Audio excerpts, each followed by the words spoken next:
When fly fishing, if you're not attracting any interest from fish, one effective strategy is to slow down your retrieve.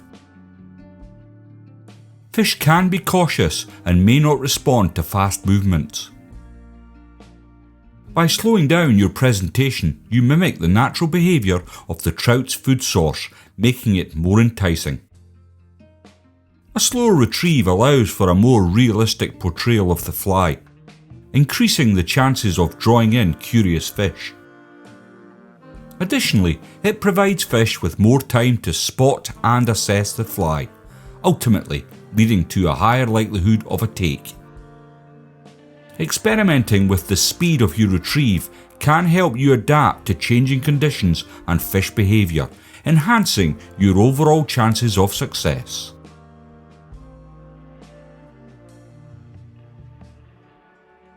When tying a truly effective fly, 4 key P's matter: proportion, profile, precision, and purpose. Proportion ensures the fly looks natural. Tails too long or hackles too thick can put fish off. Profile is how the fly sits or moves in the water. It's often more important than colour.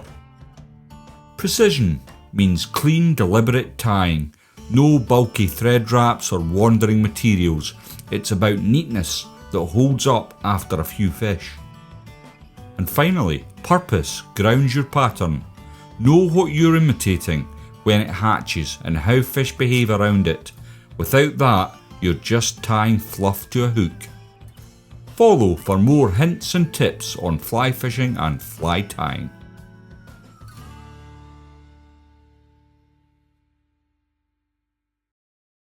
The saying, bright day, bright flies, dull day, dark flies, reflects a common principle in fly fishing regarding fish behaviour and environmental conditions.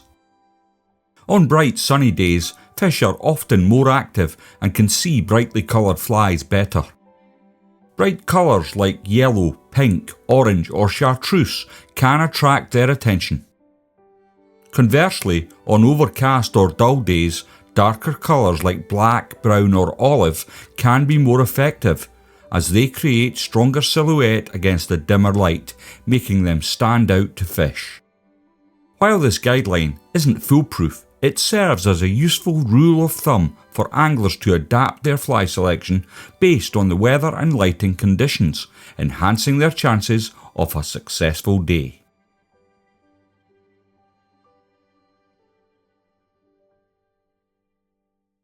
Tying fly patterns short on the hook shank offers several advantages. Firstly, it can create a more streamlined profile, reducing drag in the water and improving the fly's ability to mimic natural prey. A shorter tie also allows for increased movement and flexibility, which can enhance the fly's action and attract fish. Additionally, it can help in achieving a more balanced presentation, ensuring that the fly sits correctly in the water column. This technique is particularly useful for patterns that require a specific silhouette or when targeting species that are more selective about their food sources. Lastly, tying shorter can conserve materials, making the tying process more efficient while still producing effective flies. Overall, this method can lead to better performance on the water, increasing your chances of success.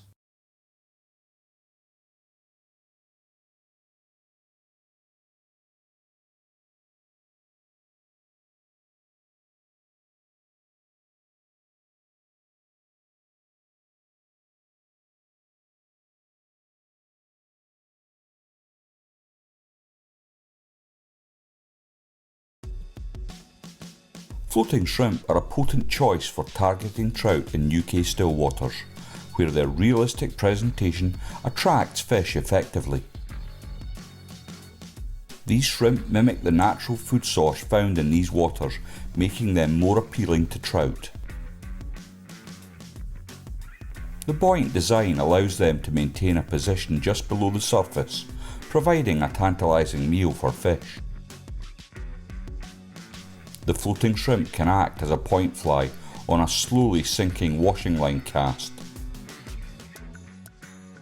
Furthermore, In the month of September, these tiny creatures become more active, making them a good choice for the fly fisher. By utilising floating shrimp, anglers can tap into a method that leverages imitation and movement in order to attract fish. Traditional fly patterns remain relevant because they've stood the test of time, not through nostalgia, but because they still catch fish. Patterns like the pheasant-tail nymph, Greenwell's glory, or the Zulu evolved from close observation and decades of refinement. Their simplicity often masks a deep understanding of fish behaviour and insect life. In many waters, especially those less pressured or more natural, these flies continue to outperform flashier modern imitations. They're easy to tie, adaptable, and still match countless hatches. While materials and tools have evolved, the fish haven't changed in their ways. There's something reassuring and effective about casting a fly that's been trusted for decades.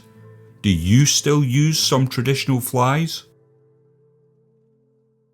Wet fly patterns remain a vital component of modern fly fishing due to their unique ability to mimic the natural behaviour of aquatic insects and baitfish. Unlike dry flies which float on the surface, wet flies sink beneath the water, allowing anglers to target fish that are feeding below the surface.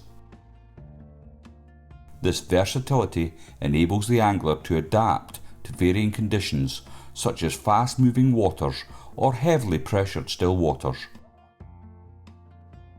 Furthermore, the artistry involved in tying wet flies fosters creativity and skill among anglers, preserving a rich tradition in the sport.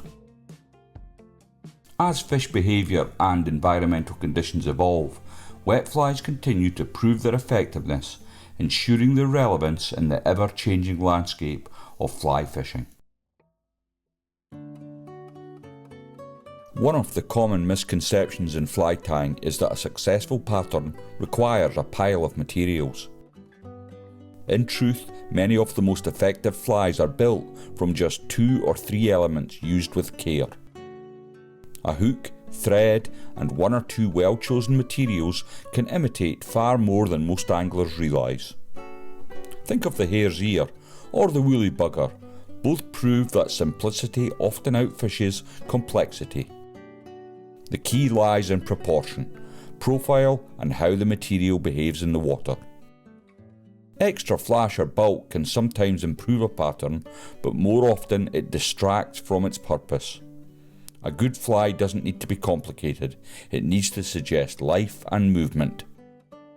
Mastering a handful of versatile materials will take you further than chasing endless variety. The clan chief remains a go-to wet fly for hill lochs and tarns because it consistently tempts wild trout in these often harsh, changeable environments.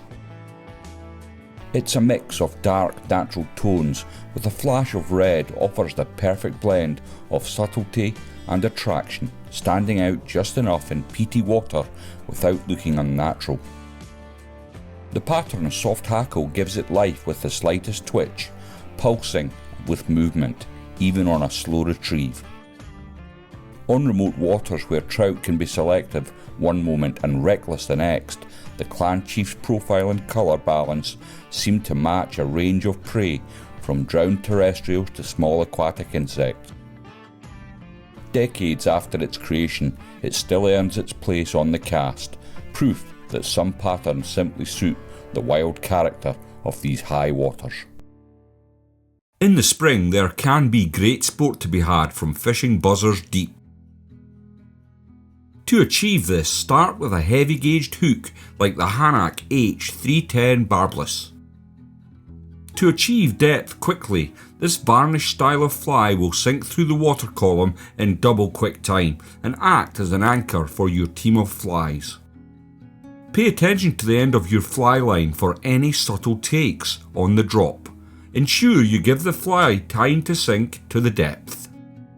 The slowest of retrieves is needed while fishing buzzers. Patience and keeping in touch with your flies is king.